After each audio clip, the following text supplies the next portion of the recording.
mission, ce n'est pas d'égager des prophéties tous les jours, mais c'est d'enseigner le peuple de Dieu pour que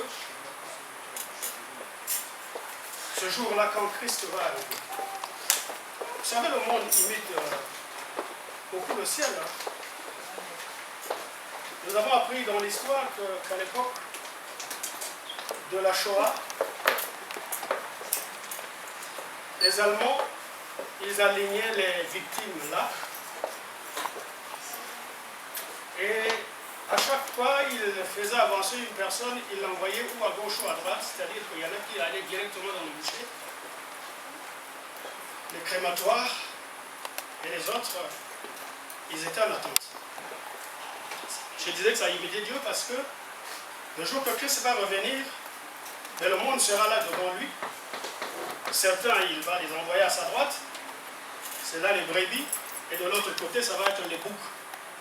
C'est-à-dire ceux qui n'ont pas marché avec lui. Amen.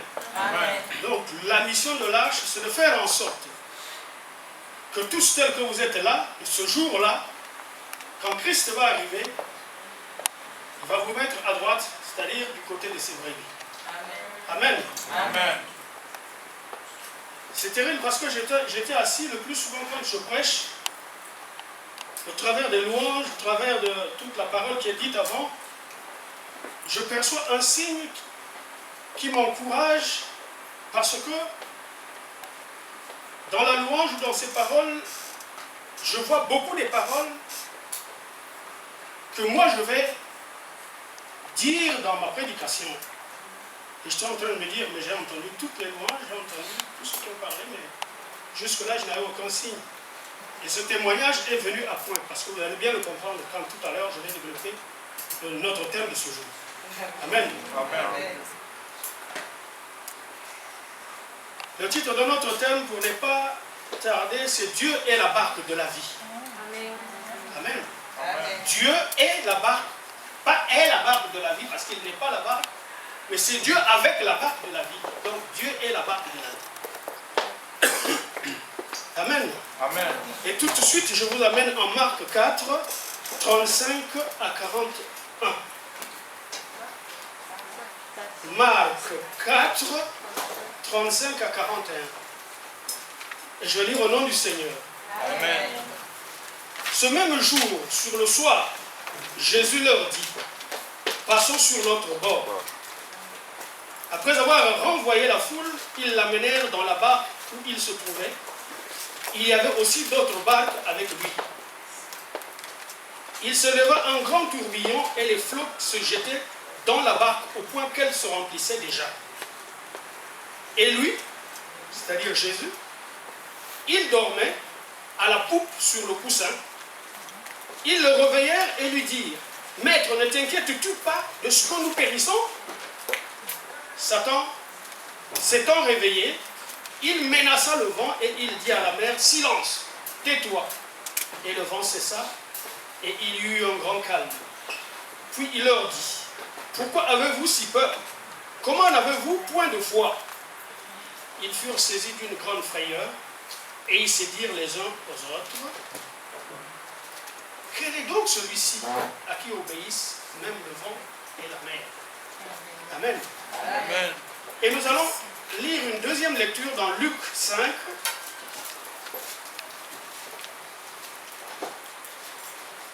Dans Luc 5, de 1 à 10. Je vais lire au nom du Seigneur. Amen. Comme Jésus se trouvait auprès du lac de Génézareth et que la foule se pressait autour de lui pour entendre la parole de Dieu, il vit au bord du lac deux barques d'où les pêcheurs étaient descendus pour laver les filets. Il monta dans l'une de ces barques qui était à Simon et il le pria de s'éloigner un peu de terre, puis il s'assit et de là il enseignait la foule. Lorsqu'il eut cessé de parler, il dit, « Simon, avance en pleine eau et jetez vos filets pour pêcher. » Simon lui répondit, « Maître, nous avons travaillé toute la nuit sans rien prendre. Mais sur ta parole, je jetterai le filet. » Amen. L'ayant jeté, ils prirent une quantité de poissons et leurs filets se rompaient. Ils firent signe à leurs compagnons qui étaient dans l'autre barque de venir les aider. Ils vinrent et ils remplirent les 2 barques au point qu'ils enfonçaient. Quand il vit cela, Simon-Pierre tomba à genoux aux genoux de Jésus et dit, « Seigneur, retire-toi de moi, parce que je suis un homme pécheur. » Car l'épouvante l'avait saisi, lui et tous ceux qui étaient avec lui, à cause de la pêche qu'ils avaient faite. Il en était de même de Jacques, de Jean, fils de Zébédée, les associés de Simon. Alors Jésus dit à Simon, « Ne crains point, désormais tu seras pécheur. » Amen. Amen. Bien aimé, dans ces 2 récits, Jésus et ses disciples se trouvent donc dans une barque. Parce que tout à l'heure, j'ai dit le titre de notre thème, c'est Dieu et la barque de la vie. Pas est la barque de la vie, mais est la barque de la vie. Comparativement à beaucoup d'autres mécaniques de transport sur les eaux, sur la mer, il parle de mécanique, vous venez parler des bateaux, des pirogues, de tout ce que vous savez qui peut transporter l'homme sur les eaux. Amen. Amen. Donc de toutes ces mécaniques bien aimées de transport, la barque est, de par ses dimensions, la moins sûre. Parce que vous savez très bien que la barque est moins profonde, moins haute, moins large que les bateaux, par exemple, que les paquebots, que les chalutiers et tant d'autres. Donc c'est moins profond, c'est pour ça que je dis qu'elle paraît être la moins sécurisée et la moins sécurisante. Amen. Amen. Quand vous vous mettez dedans pour pouvoir traverser une rivière. À cause de tout ceci, bien aimé, la traversée par la barque présente à la fois un espoir, parce que quelqu'un qui rentre dedans, il espère bien arriver à l'autre bord.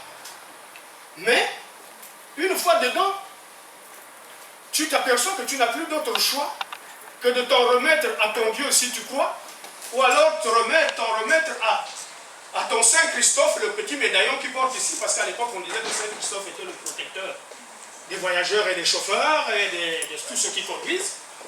Ou alors tu t'en remets à ton médaillon, à Marie, parce que tu portes son médaillon de Marie pour ceux qui aiment bien les porter. Parce que tu n'as plus d'autre choix. Tu es déjà dedans, de tous côtés c'est l'eau, en dehors de ça c'est l'air qui vous entoure. Amen. Amen. Donc, pourquoi? Parce que quand tu es dans le bateau, quand tu es dans la pirogue, ce qu'on appelle chez nous pirogue, c'est bien la barque. Quand tu es dedans, ta vie ne dépend plus que des éléments qui vous entourent. C'est-à-dire de l'eau, du vent. Ta vie ne dépend plus que de ça. Je vous le dis parce que moi j'ai déjà tenté l'expérience. À l'époque, j'étais encore étudiant, je suis allé en stage de perfectionnement, on était en train de construire une route en pleine forêt dans mon pays, entre mon pays et le Cameroun. Et on avait aussi un pont à construire quelque part. Et donc, on nous amène sur cette rivière pour qu'on puisse déjà connaître la largeur de la portée qu'aura le pont et tout. Et pour mesurer ça, nous sommes dans une pirogue. On nous amène dans une pirogue. Alors là, c'était vraiment même pas les grandes pirogues telles que j'en vois partout. Là, c'était vraiment un petit truc de rien du tout et nous sommes dedans. Malheureusement, pendant que nous sommes dedans, il y a des gens qui crient, qui étaient au bord là, qui crient, bon, les dit ça va boire, donc c'est-à-dire, faites-les noyer. Alors moi, là où j'étais, je n'ai jamais été dans une pirogue, je tremblais assis, et je me disais, l'eau était tellement noire que je me dis, là, où c'est l'habitation du Guinarou, comme j'en ai entendu parler, ou alors l'habitation du Caïman.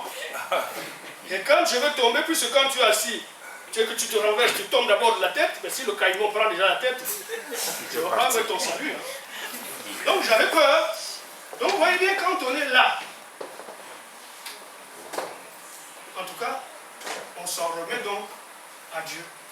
Pour moi qui croyais, je dis, Seigneur, vraiment, il n'y a plus que toi. Moi ici, je ne peux plus rien. Amen. Amen. Bien aimé, j'ai dit que j'ai parlé de la barque de la vie et je vous ai expliqué tout ça pour vous montrer que lorsque nous naissons, lorsque nous venons dans ce monde bien aimé, nous nous retrouvons comme dans une barque après notre naissance. Amen. Amen. Parce que, et c'est pour cela que je voudrais que nous puissions considérer la barque comme étant le symbole même de la vie. Parce que la vie aussi, c'est une barque. Amen. Amen. J'ai dit tout à l'heure que quand tu rentres dans une barque, ta vie ne dépend plus que des éléments qui nous entourent. Mais bien aimé, quand aussi tu viens à la vie, qu'est-ce que tu connais quand tu arrives au bout? Tu connais rien. Donc tu t'es remis carrément à l'environnement. Tu t'es remis à l'environnement. Amen. Amen. Tu ne dépends plus que de l'environnement et de ce qu'il va faire. Amen. Amen. La vie est donc comme une fragile embarcation, souvent secouée par les épreuves, par les vents et les flots des épreuves de la vie. Amen. Amen. Nous sommes aussi dans la vie, dans cette barque. Et toutes les épreuves que nous traversons là, constituent aussi les vagues et les flots. Amen. Qui secouent notre embarcation et notre vie. Parce que nous ne maîtrisons pas encore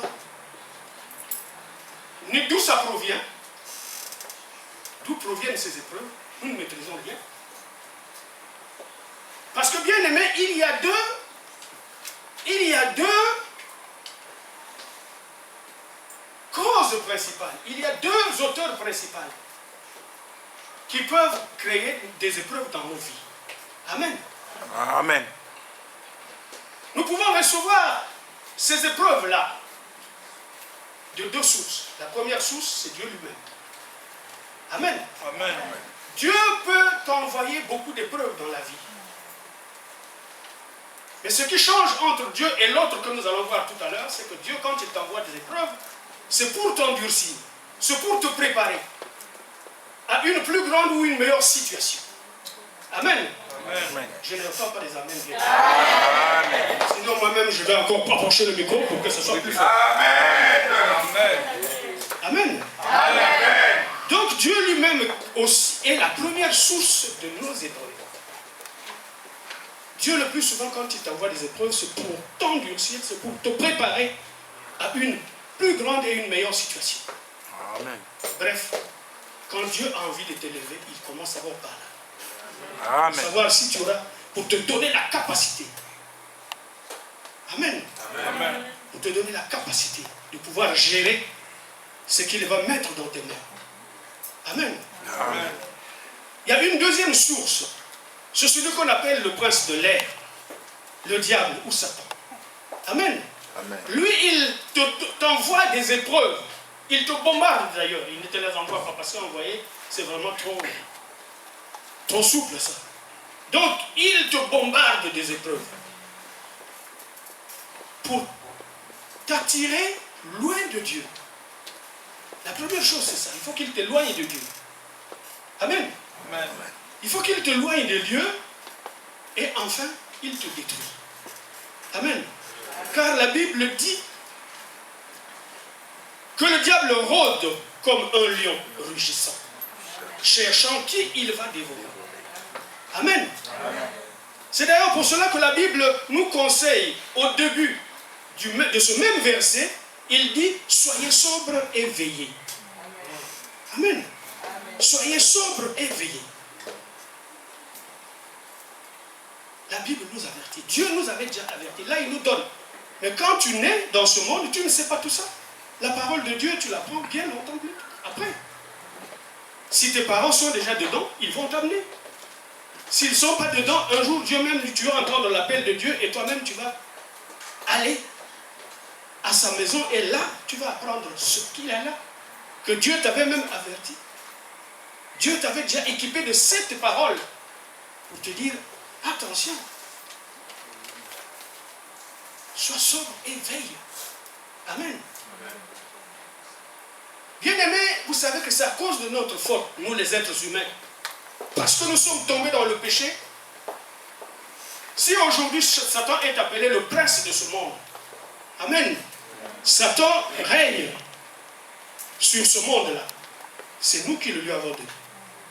Parce que Dieu nous a créés et il nous a donné de dominer sur toute sa création dans ce monde. C'était donc nous les véritables princes. Amen. Amen. Parce que nous avons péché, bien aimé, nous avons cédé notre titre de prince au diable. Il domine donc le monde entier. Il parcourt la terre à la tête de sa horde, c'est-à-dire de son armée. Amen, il parcourt la terre.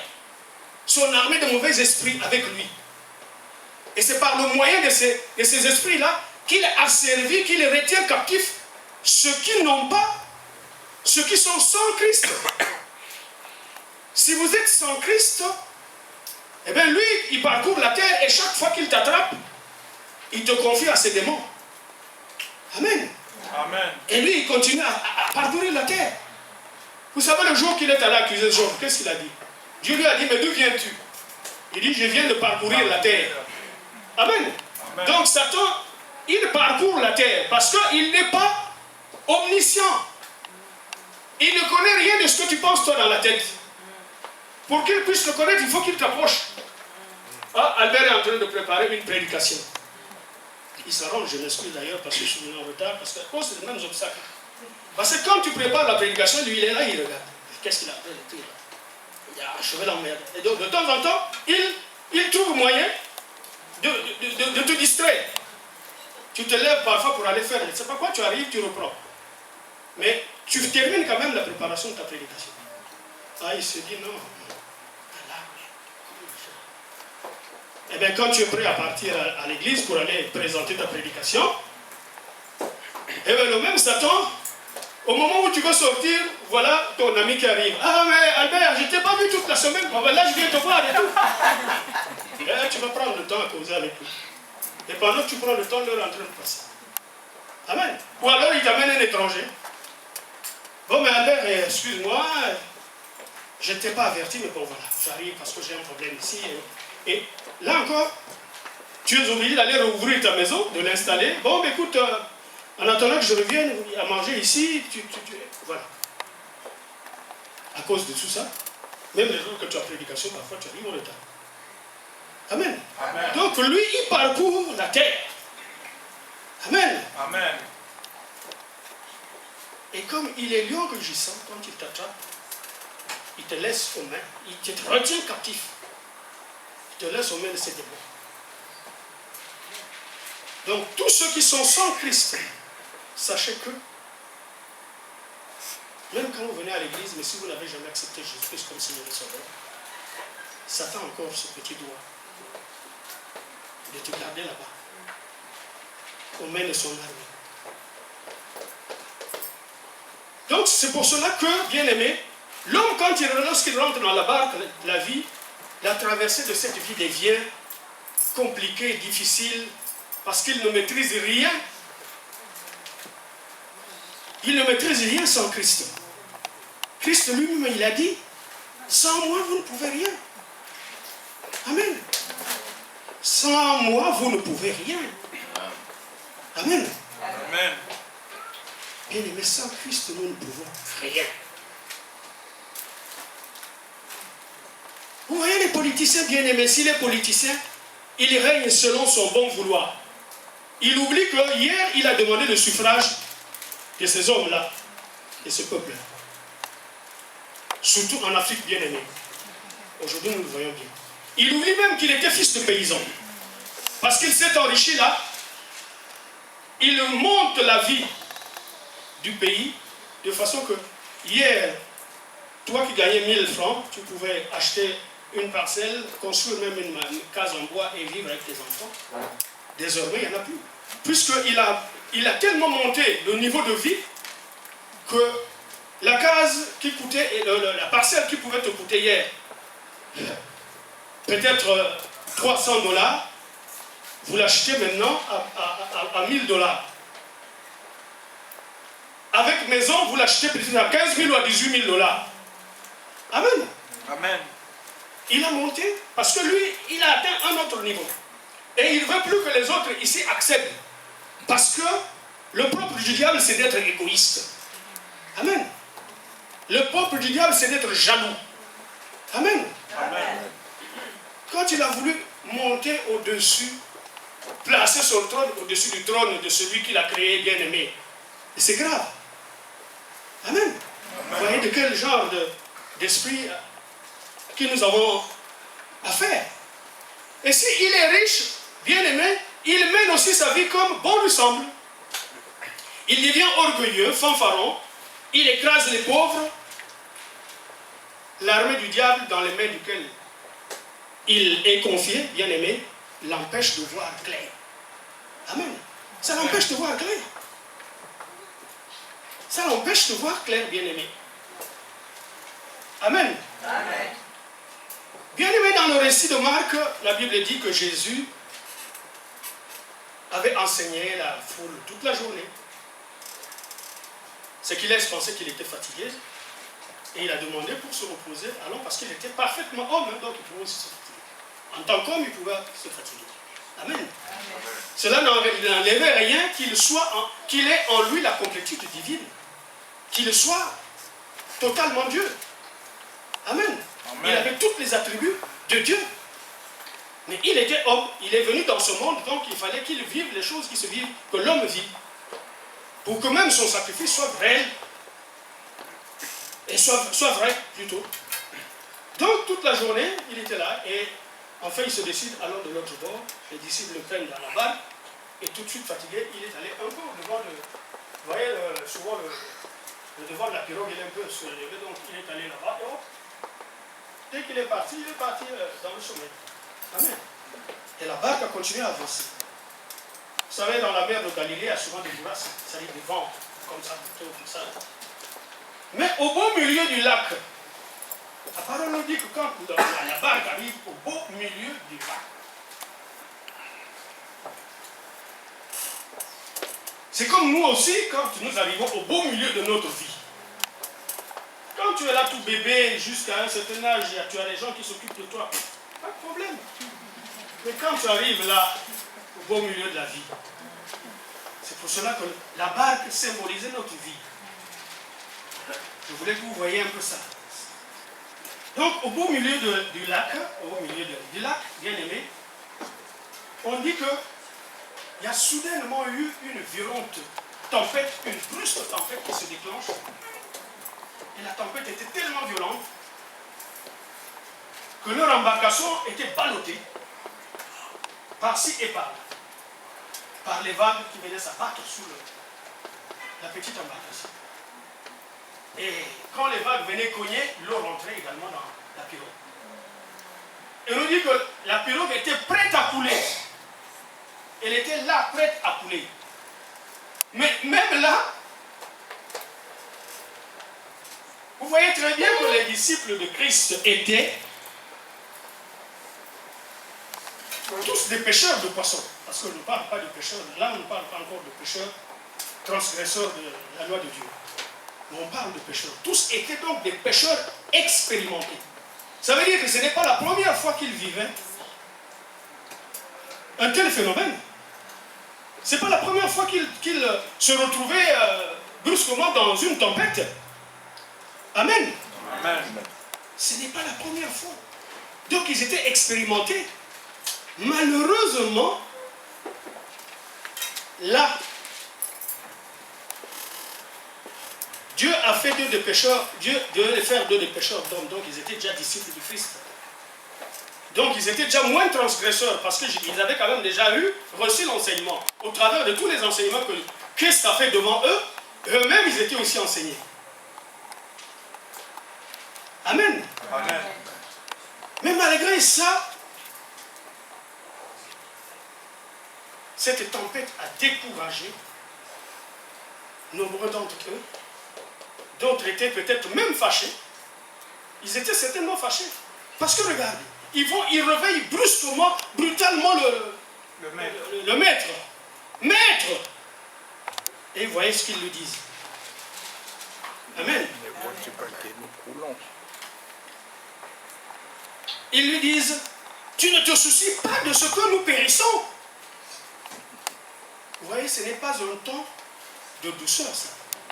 On sentait qu'en eux, ils avaient peur. Non pas seulement ils avaient peur, mais ils étaient agacés du fait que l'eau est en train de rentrer, au point que la pirogue est sur le point de couler, Et lui, le maître dort. Pendant qu'eux, ils ont peur ici, certainement qu'ils ont pu avec les mains essayer d'évacuer l'eau de la pirogue. Non, lui, il dort. Ça les a énervés. Amen. Nous aussi, c'est pareil, bien aimé. Quand notre barque de la vie se trouve ballottée par les problèmes de tout genre. Amen. Amen. Nous sommes découragés. Or, justement, c'est l'attitude qu'il ne faut pas avoir. Amen. C'est l'attitude que nous ne devons pas avoir. Nous ne devons pas avoir l'attitude, nous ne devons pas nous décourager, nous ne devons pas nous fâcher contre Dieu. Parce qu'il y en a qui se fâchent contre Dieu. Ah, mais ce Dieu-là aussi, tous les jours, je vais prier là. Maintenant, qu'est-ce que... Voilà, je suis dans ces souffrances et je n'ai rien. Amen. Amen. Je demande une solution et cette solution ne vient pas. Ah, ces hommes de Dieu-là ne font que nous raconter leurs paroles et il n'y a rien. Amen. Amen. Amen. Amen. Donc, voilà. Ils réveillent le maître. Maître, tu ne te soucies pas de ce que nous périssons. Il dit, dites-moi un peu, si Jésus-Christ ne peut pas se soucier de ce qu'il périsse, qui d'autre peut alors se soucier? Lui qui est allé jusqu'à se faire crucifier sur la croix pour nous sauver. Mais les gens lui disent ça. Et ce sont des disciples. Amen. Nous aussi, nous sommes des disciples. Et nous réagissons souvent de la même manière. Donc, Christ se réveille. Vous voyez bien que même quand il dormait là, Christ ne savait pas. Mais c'était quand même, il avait quand même toutes les attributs de Dieu. Donc, par la préscience, il savait déjà que ça arriverait ce jour-là. Il a voulu, là, je vous ai dit que Dieu, il y a des épreuves qui nous viennent de Dieu lui-même. Et là, Christ peut avoir fait exprès. Il pouvait se réveiller. Mais il a éprouvé la foi de ses nouveaux disciples. Amen. Parce qu'il devait leur confier la responsabilité. Et ce qu'il leur a confié, c'est ce que je vous donne aujourd'hui. C'est cette responsabilité d'instruire le peuple de Dieu qu'il devait leur laisser. Amen. Amen. Mais pour le leur laisser, il les a soumis là à une première épreuve. Et ils ont réagi en humains comme nous autres. Comme nous réagissons nous aussi devant toutes les difficultés que nous rencontrons. On injurie Dieu, on abandonne l'Église.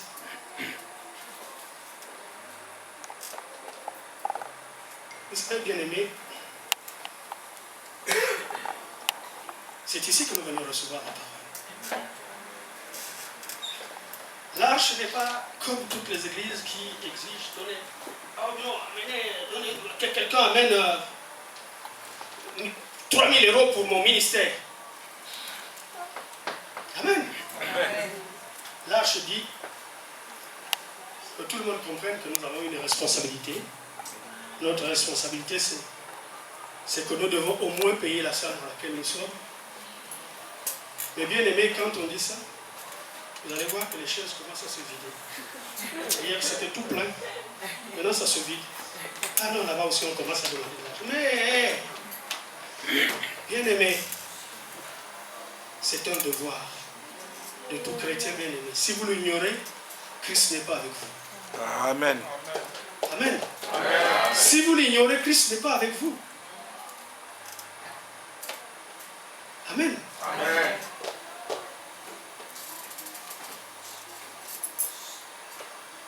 Moi, depuis que je suis serviteur de Dieu, je vous ai raconté ici, pour ceux qui étaient ici, la seule fois que j'ai demandé à quelqu'un, et j'ai demandé une cravate alors que j'en avais même 11 à la maison, la seule fois, et c'est Dieu qui me l'avait dit, et j'ai même discuté avec Dieu, pendant près d'une semaine, j'ai dit, mais Seigneur, qu'est-ce que tu me dis, qu'est-ce que tu me dis là? Mais j'ai 11 cravates, qu'est-ce que je vais faire avec celle que je vais aller demander à une croyante? Amen. Amen. Mais si je ne la lui avais pas demandé, j'aurais cassé les bénédictions de cette sœur. Amen. Amen. J'ai déjà eu l'occasion de raconter cette histoire. Mais ici, maman Sarah ne vous a jamais dit, ah non, non, toi, il faut que tu amènes 1000 euros. Toi, il faut que tu amènes ceci. Non. Chacun donne comme il le peut. Si nous sommes 100, rien qu'avec 20 euros, tout le monde, la salle est payée chaque mois. Amen. Amen. Rien avec 20 euros. Et quand on le dit, le monde sort. Comment voulez-vous que Christ soit avec vous si vous ne pouvez même pas assurer là où vous venez écouter sa parole? Amen. Amen. Christ donc là, il savait, il a testé juste la foi de ses disciples. Il a juste testé. Parce que qu'est-ce que vous pensez? N'oubliez pas que Jésus maîtrisait parfaitement toutes les forces de la nature. Il a eu l'occasion de le présenter. Il était temps de leur prouver. Il leur a prouvé, de temps en temps, il leur a prouvé son pouvoir sur les maladies, sur les démons. Et même nous-mêmes, on nous a dit qu'en son nom, nous guérirons les malades. Nous chasserons les démons. Amen. En son nom seulement.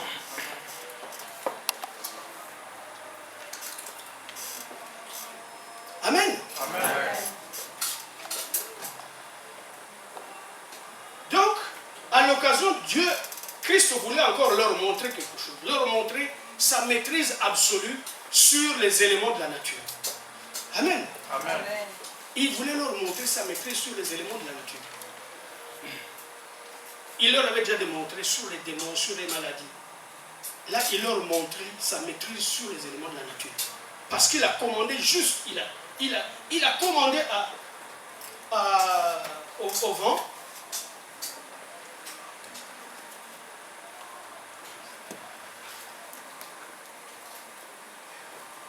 Il a commandé au vent et à la mer, et tous les deux se sont tués. Amen. Amen. Et après, il reprocha à ses disciples le manque de foi. En Matthieu, il avait d'abord commencé par les sermonner. Après, il s'est adressé au vent et à la mer.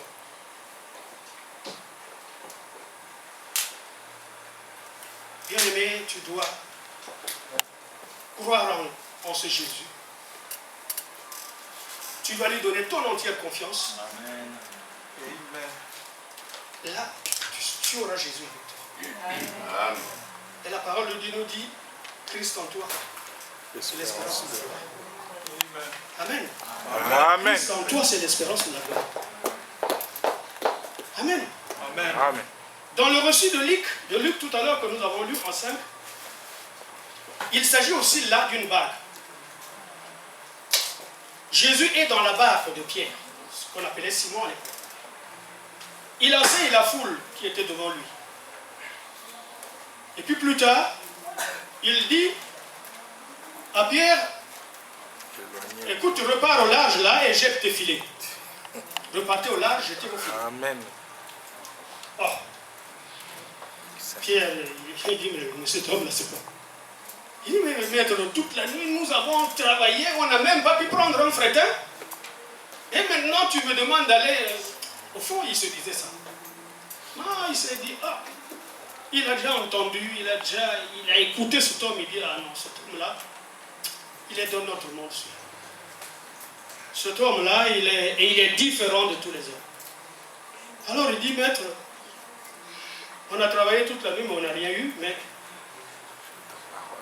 sous ta parole, je veux bien repartir. Bien-aimés, même quand vous avez des doutes en vous, devant tout problème, soumettez-le au Seigneur Jésus. Amen. Amen. Soumettez-le au Seigneur Jésus. Jésus, il n'y a pas un seul problème que lui, il ne peut pas savoir résoudre. Amen. Amen. Soumettez-le au Seigneur Jésus. Parce que Pierre aussi avait des doutes. Remarquez que toute la nuit, ils ont jeté, ils ont pris le froid, le vent et tout, mais même pas un fretin. Et là, il y a quelqu'un qui vient et qui leur dit, non, non, non, repartez. Et ils sont repartis. Et dès qu'ils ont jeté le filet, la parole de Dieu vous dit que la quantité de poissons qu'ils ont prise, ils ne pouvaient même plus savoir comment ramener le filet dans la barque. Toutes les tentatives, c'est la barque qui semblait même se renverser. Ils ont dit non, non, non, appelez les autres.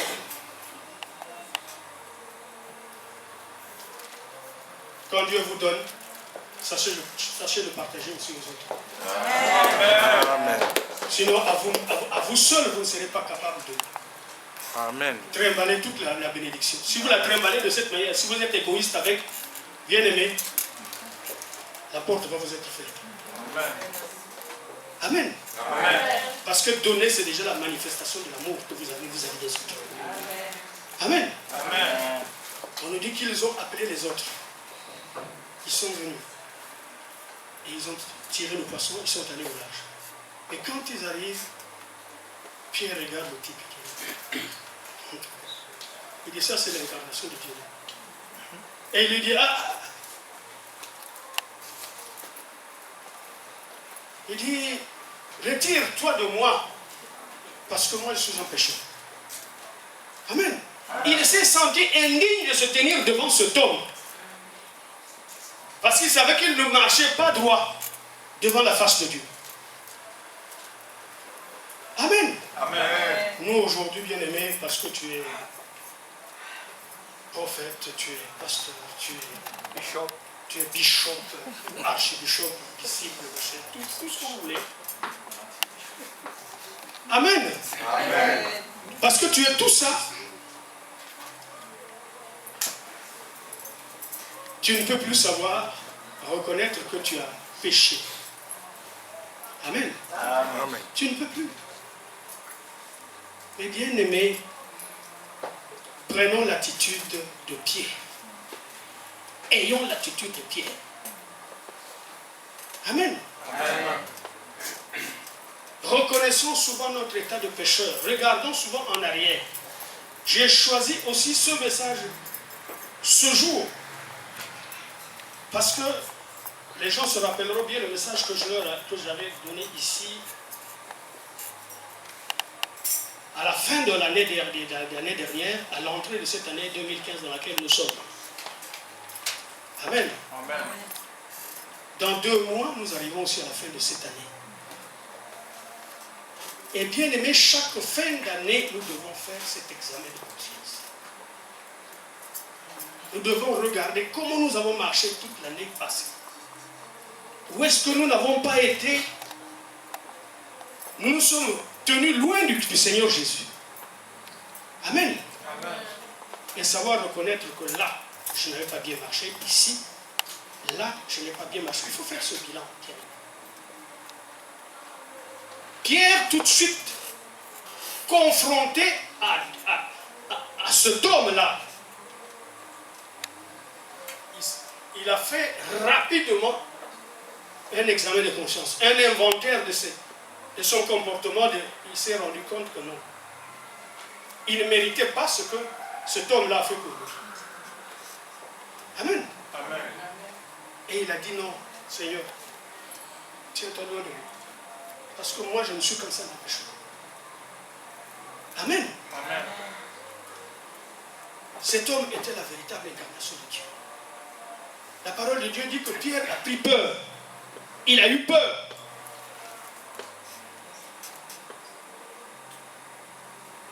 Et il a fait sa déclaration. Mais au fond, il sentait qu'il avait besoin de cet homme-là. Dans le fond, il a senti qu'il avait besoin de cet homme.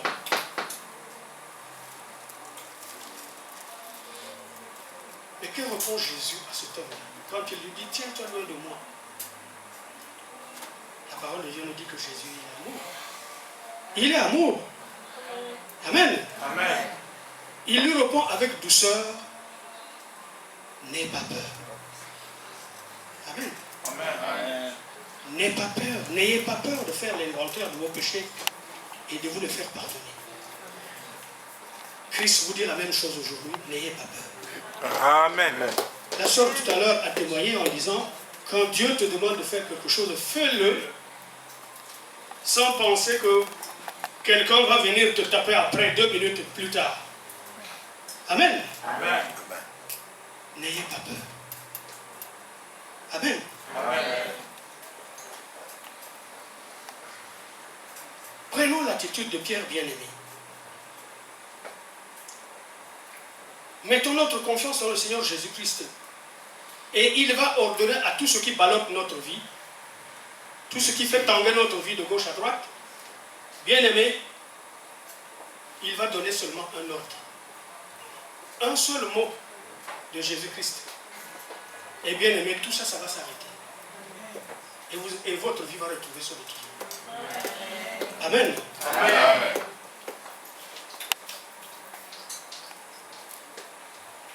Bien-aimé, vous savez, l'homme est vraiment têtu.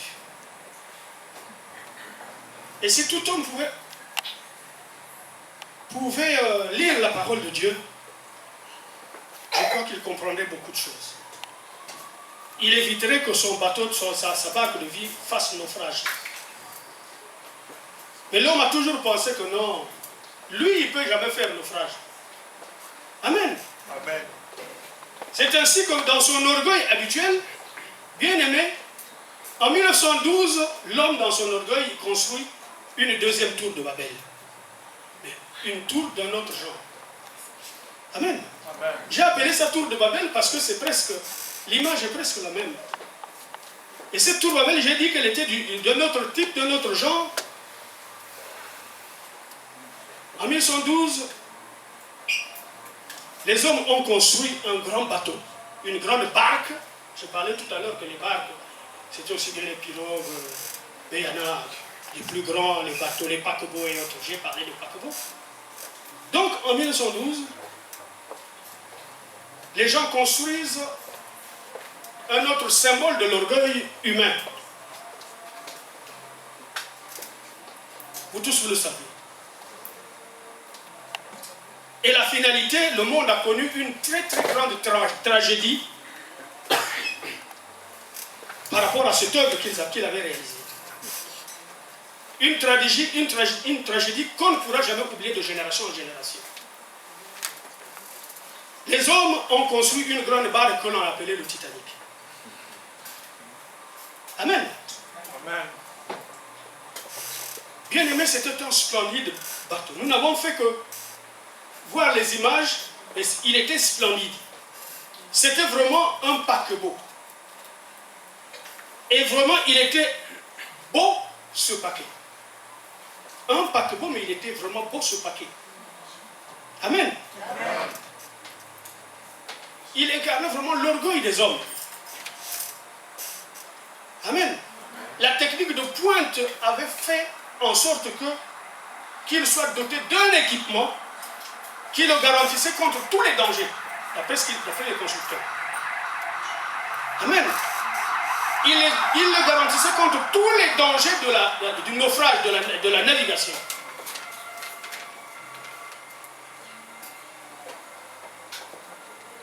Voir ce bateau naufrager, c'était impossible. Le fond était doublement blindé. Et il était équipé de 16 compartiments étanches. Amen. Tout semblait si rassurant qu'on l'avait muni d'un nombre insuffisant même des canaux de sauvetage. À quoi ça servait? Puisque c'est quelque chose qui ne pouvait jamais sombrer. Amen. Ils ont même eu l'orgueil de dire que même Dieu lui-même ne pourrait pas le faire sombrer. Ils l'ont dit, les constructeurs. Même Dieu lui-même ne peut pas faire sombrer ce navire. Amen. Amen. À l'intérieur, c'était des appartements privés, d'un confort et d'un luxe insolent. Amen. Amen. Et d'une sécurité à toute épreuve. À tel point que les riches qui ont voyagé dedans n'ont pas hésité à mener tout leur paquet d'argent et les bijoux en or pour les garder à côté d'eux, dans les banques de ce paquebot-là. Amen. Amen. Et dedans, il y avait tout. Il y avait tout pour se réjouir, il y avait tout pour se distraire. La traversée donc de la mer était pour eux donc comme une fête. Parce qu'il y avait tout ce que l'homme pouvait chercher. L'homme pouvait rêver. Même les magasins, si tu voulais acheter, pour les sapeurs, tu voulais acheter des trucs de la sape, tu les avais dedans.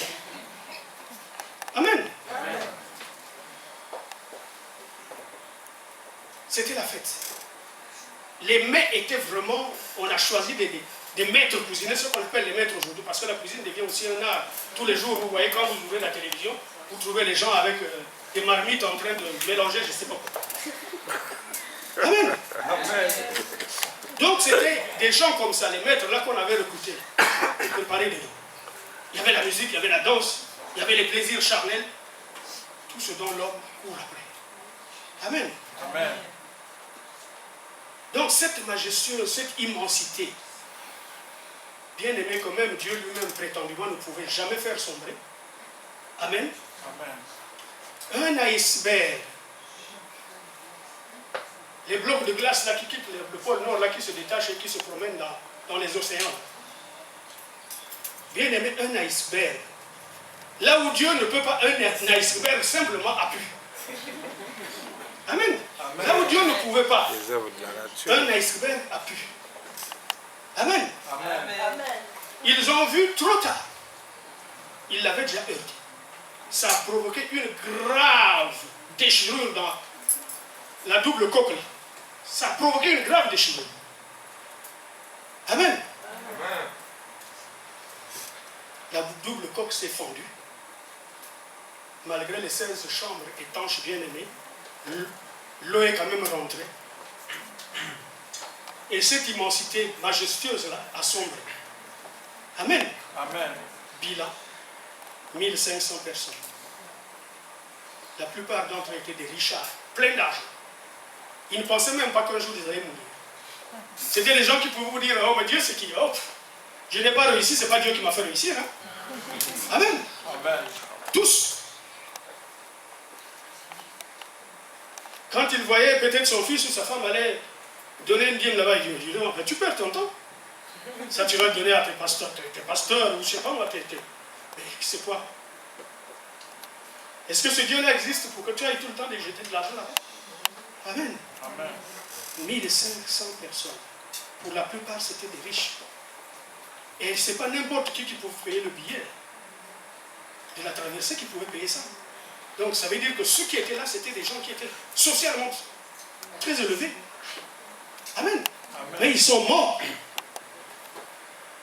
Ils sont morts. Et la fête qui était réservée aux hommes a été maintenant réservée aux poissons de mer. Parce que soudainement, ils ont eu de la viande en pagaille. Ils ont eu de la viande en pagaille. Amen. Amen. Gratuite, hein?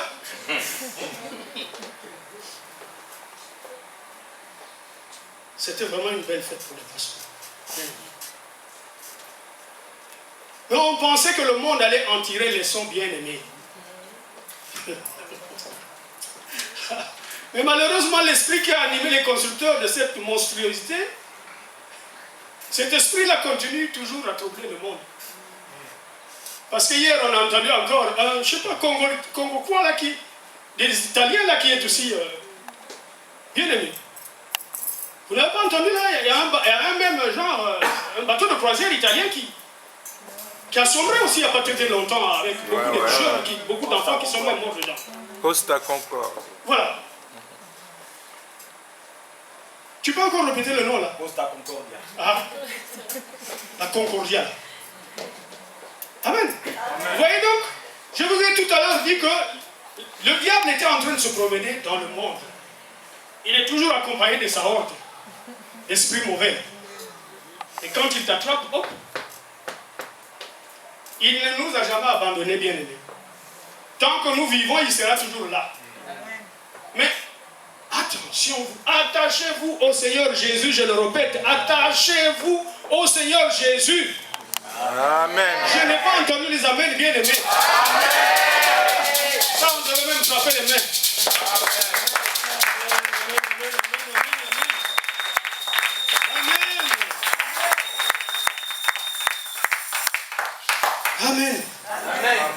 Il y a encore le Concordia bien-aimé.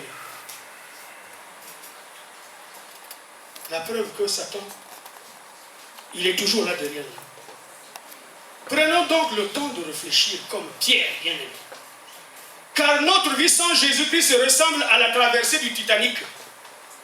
Amen. Amen. Si les gens du Titanic étaient vigilants, comme les disciples du Christ, la tragédie aurait été évitée.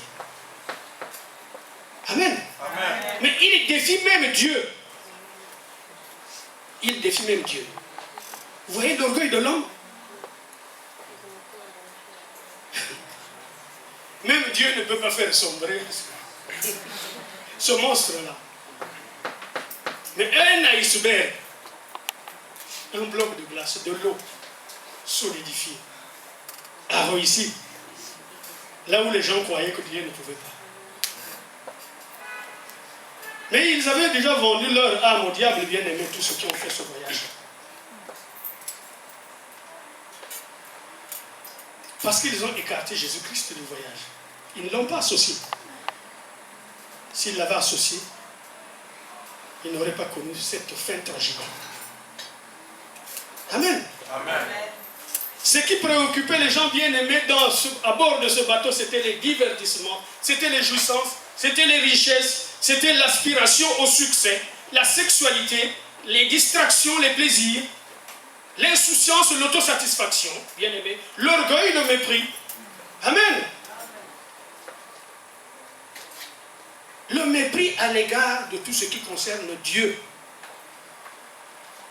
La fausse sécurité qui les a conduits à enfouir dans les oubliettes les avertissements sur la présence des icebergs sur leur itinéraire.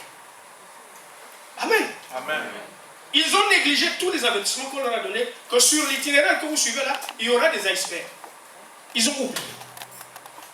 Parce qu'ils n'ont pas associé Christ à leur voyage. Personne n'a prié. Je crois que les gens ont commencé à prier pendant qu'ils étaient même déjà dans l'eau. Le bateau a déjà sombré. En ce moment-là, celui qui pouvait s'approcher, je ne sais pas à quoi, là, Seigneur, vraiment sauve-moi. Il commence à lui promettre tout l'argent qu'il a déjà mis dans les banques qui sont en train de sombrer avec le Titanic. Mais quand tu étais là-bas, tu ne pensais pas que l'église avait besoin, le loyer avait besoin d'être payé? Amen. Amen. Amen. Maintenant tu commences à promettre à un Seigneur, vraiment si tu me sauves. 6 mois.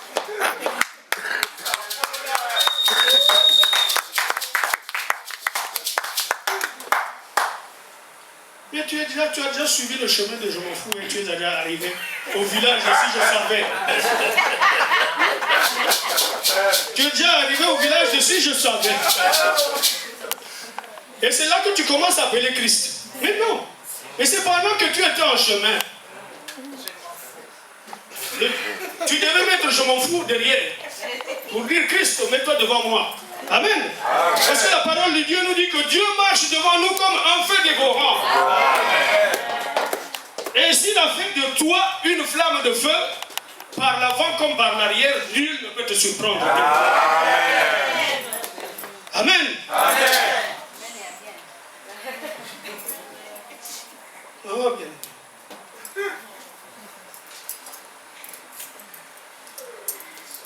Bien aimé cet esprit-là, qui hier était avec le Titanic, aujourd'hui avec le Concordia, je ne sais pas quoi. Bien aimé, le même esprit-là, il est là, autour des enfants de Dieu. Mais est-ce que notre vie aujourd'hui vraiment tient compte de tout ça? Christ et les écrivains biblistes nous ont laissé la Bible. Dans la Bible, tout ce que nous vous répercutons aujourd'hui en tant que serviteurs de Dieu et servants de Dieu, c'est la même chose là qu'ils nous ont laissé là, que nous vous répercutons maintenant. Bien aimé, notre vie sans Dieu est un autre Titanic, je vous l'ai dit. Prenons conscience de ça et confions-nous au seul Sauveur, capable de maîtriser parfaitement toutes les forces de la nature. Amen. Amen. Qui est capable, qui a le pouvoir de guérir, qui a le pouvoir de guérir les maladies, qui a même le pouvoir de ressusciter les morts, qui a le pouvoir de chasser les démons. Amen. Amen. qui a le pouvoir de ressusciter ceux qui sont morts. Amen. Amen. Amen. Seule sa parole peut nous montrer comment dévier le péril devant nous et éviter les dangers. Amen. Seule sa parole, bien-aimée. C'est pourquoi il est grand temps que nous nous conformons à ce que Christ nous dit. La Bible dit, crois au Seigneur Jésus et tu seras sauvé, toi et ta famille. Amen. Amen. Amen. Bien-aimé, il a encore temps pour être sauvé, bien que ce temps est devenu très court. Parce que le monde, vous n'êtes pas en train de suivre les événements. Aujourd'hui, nous sommes permanemment dans une menace d'une 3e guerre mondiale. Nous sommes sous la menace d'une 3e guerre mondiale. Personne ne voit ça. Personne ne prie. Personne ne prie pour ça. Et bien aimé, attention. Faisons très attention. N'attendons pas qu'un jour on se retrouve devant Christ. Et quand on va te... Toi, passe à gauche là. Toi, c'est avec les boucles là-bas. Quand Christ va t'envoyer là-bas, tu vas te dire, pourtant moi, j'étais pasteur. Pourtant, j'étais archibishop. Pourtant, j'étais ceci. Pourtant, j'étais cela. Mais oui, bien aimé, c'est pas maintenant qu'il faut réfléchir. C'est trop tard. Christ est là déjà devant toi. Il t'avait dit, veille. Amen. Amen. Il nous a dit, veillez. Mais dans notre barque de la vie, on n'a pas fait attention à tout ça. Il a encore tant bien aimé. La Bible nous dit, cherchez l'Éternel pendant qu'il se trouve. Invoquez-le pendant qu'il est prêt. Pendant qu'il est près de toi, invoque-le. Cherche-le pendant que tu peux encore le trouver. Quand Titanic aura sombré et que toi tu seras là accroché, je ne sais pas, à une planche, et c'est en ce moment que tu commences à implorer le Seigneur, ça sera trop tard. Déjà là-bas, le requin va commencer par te bouffer un pied. Amen. Amen. Cherchez l'Éternel pendant qu'il se trouve. Invoquez-le pendant qu'il est prêt. La Bible nous dit comment échapperons-nous en négligeant un si grand salut qui, annoncé d'abord par le Seigneur, nous a été confirmé par ceux qui l'ont entendu. Amen. Amen. Amen. Amen. La foi vient de ce que l'on entend. Amen. Et ce que l'on entend vient de Jésus-Christ. Ici, la parole de Dieu en Hébreux 2:3 nous dit que Christ nous l'avait d'abord confirmé. Il nous l'avait d'abord annoncé. Et moi, je suis en train de vous l'annoncer encore aujourd'hui. Parce que je l'ai déjà lu dans la parole de Christ. Amen. Amen.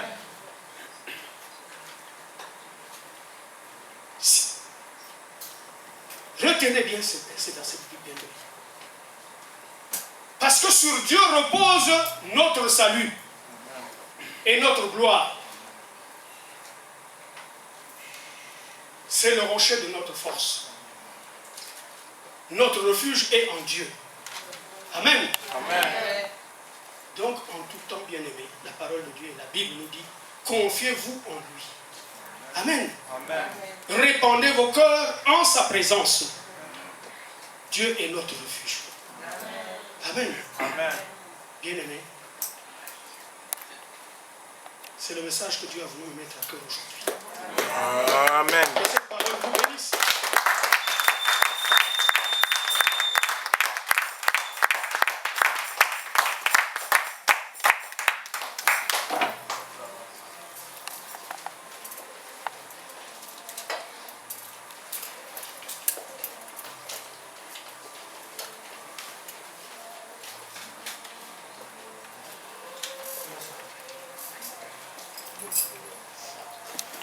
Alléluia.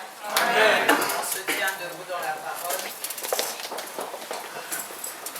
Tu vas commencer à entrer au plus profond de toi. Entre au plus profond de toi par rapport à la parole que nous avons reçue en ce jour. Dieu a parlé à tout en chacun. Amen. Amen. Donc personne ne peut dire qu'aujourd'hui le Seigneur ne m'a pas parlé. Le Seigneur nous a tous parlé. de faire le bilan spirituel de ta vie. Amen. Amen. De faire le bilan spirituel de ta vie. Nous sommes la barque telle que le serviteur, l'enseignant nous l'a dit. Amen. Maintenant, on te pose la question, où te trouves-tu? Où te situes-tu? Amen. Amen. Veux-tu continuer à croire à ta fausse sécurité? Alléluia. Amen. Veux-tu continuer à croire à ta fausse sécurité? Ou veux-tu te donner totalement à ces dieux? Alléluia. Amen. Tous nous savons où nous sommes à peu près avec ces dieux. Jésus-Christ a demandé aux apôtres de passer à l'autre bord. Alléluia. Amen. Dis à quelqu'un, je vais passer à l'autre bord. Passer à l'autre bord. Je vais passer à l'autre bord. Pour que je passe à l'autre bord, je dois tout abandonner.